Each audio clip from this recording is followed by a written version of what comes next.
These are stories that we hear, unfortunately, all too often. And ACL Rehab, hard enough, and having, again, the proper guidance is so important to make sure that it gives you the best chance to go back so you don't fall into the statistics of whatever, 25, 30% of second ACL tear rates.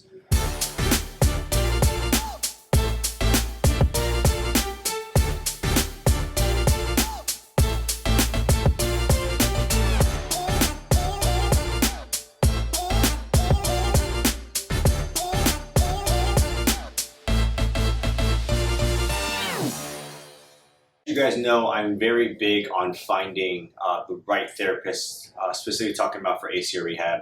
I just believe that having the right type of guidance right from the beginning can make a world of difference for basically the entirety of ACL Rehab. And we know that it's a very long and daunting task, and having the right care can really, to be honest, at least in my opinion, can change the trajectory of someone's life. The reason why I say that is because if you get bad quality of care, they release you back to sports early, you can end up, getting hurt a second time, and then that can lead to maybe a third time, and that can lead to potentially quitting sports. And again, that may sound extreme, but these are stories that I've heard of before and people that I know very well. I think that it's so important to find someone who really understands the details from start to finish of ACL Rehab. And I just wanted to give some information to people who are looking for the right type of healthcare provider. And just general questions to ask, because I do think that a lot of times we get stuck into, in healthcare, it's you go to the surgeon, you find a person who specializes in ACL surgeries, and then they tell you, oh, you need to go to our therapists that are directly correlated with us, or something like that. Or they'll give you some list of 8 to 10 places to call and just find a therapist out of this list. Either one of those two doesn't mean that you're going to find someone who necessarily is great at ACL Rehab. You may find a place that is more generalized and doesn't have a lot of equipment to really strength train, or to be honest, maybe they don't even care about ACL Rehab, but yet they just take it because you are a patient, and that's honestly more business for them, which is part of the process as well. So yeah, I just want to give just a little bit of intel as to questions to ask, things to look out for ACL Rehab, and just finding the right clinician. And I will say it is perfectly within your right as a person who's looking for a healthcare provider to ask these questions. They shouldn't be defensive about this. They shouldn't be like, oh, you're wasting our time, or why are you asking these questions? At the end of the day, this is your health. And I want every single person to understand that you need to prioritize your health and finding the right type of person to work with you, a person that you trust, a person that, again, understands every phase of ACL Rehab and isn't just a generalist.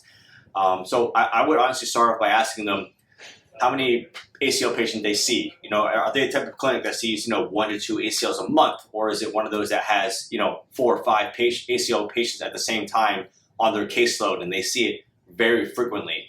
You want someone who understands, again, like sees a lot of ACLs, just as you want a surgeon who does a lot of ACL surgeries. You want a PT or a physio that does a lot of ACL rehab.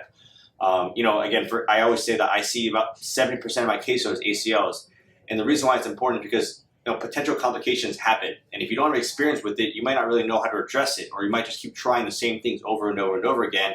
And that's not really how rehab should work. If there's a complication that comes up, understand how to address it, be on the lookout for those, address it early. That way you can continue progressing the patient. So again, I'm asking them how much volume for caseload that they see.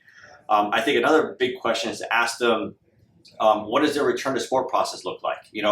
Even if it is a more traditional facility, they don't have, the turf space or the fancy equipment, that's okay. They can still hopefully get you to maybe jogging, maybe get you to, 3-4 months of rehab, and then hopefully they have a connection with someone who is able to test. But either way, they should have at least some fundamental understanding of how to test.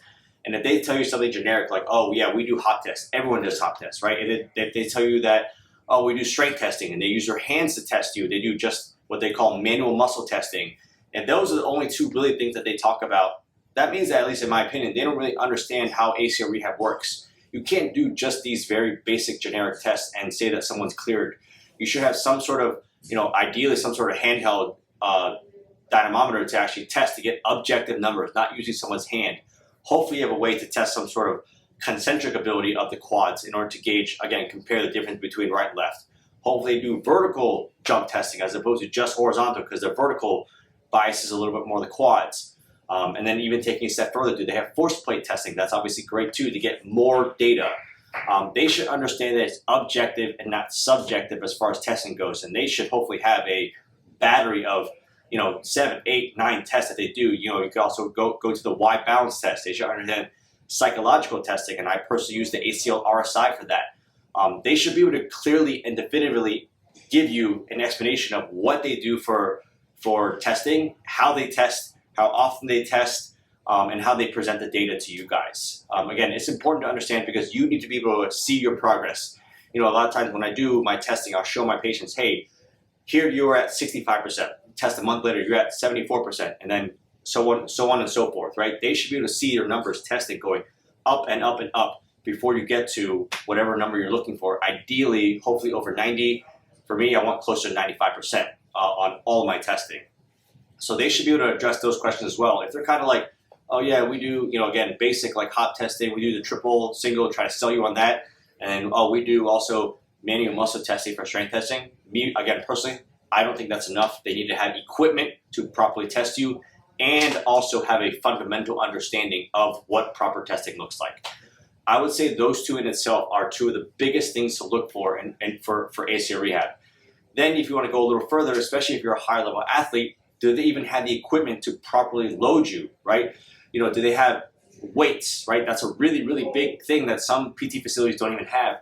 My last facility, when I used to work there, the heaviest dumbbell we had was 10 pounds. Heaviest kettlebell was 15 pounds. Like, there wasn't enough weight to properly load somebody to get them stronger. And at the end of the day, that is one of, if not the biggest thing in ACL Rehab, is to get stronger. Strength is what keeps people safe. It's what helps build confidence. And that, at the end of the day, is what helps you pass proper testing. That's why it all kind of comes into play.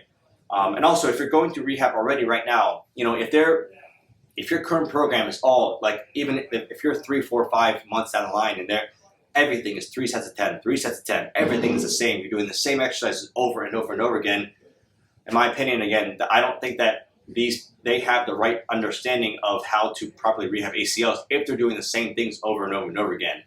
I will say, for the most part, I think that most people who are very well rehearsed for ACL rehab don't really follow a stringent protocol. A lot of orthopedists have protocols that they give, which are great as a fundamental basic understanding. But at the end of the day, no two people ever recover the same. You could have same age, same gender, same graft, same sport, but yet they're going to progress very differently because of how big ACL rehab is.